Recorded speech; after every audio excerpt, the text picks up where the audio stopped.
भाई सूरह बकरा में एक आयत है जो कुरान मजीद की आयतों की सरदार है। जो घर में आयतल कुर्सी पड़ी जाए, अगर शैतान मौजूद होगा तो भाग जाएगा।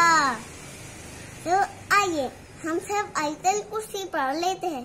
अल्लाहु ला इलाहा इल्लल क़य्यूम ला ताख़ुज़ुहु सिनतुन व ला नौम लहू मा फ़िस समावाति व मा फ़िल अर्ज़ मन ज़ल्लज़ी यशफ़अउ इंदहु इल्ला बिइज़्निही यअलमु मा बैना अयदीहिम व मा ख़ल्फ़हुम व ला युहीतूना बिशैइन मिन इल्मिही इल्ला बिमा शाअ वसिअ कुर्सियुहु समावाति वल अर्ज़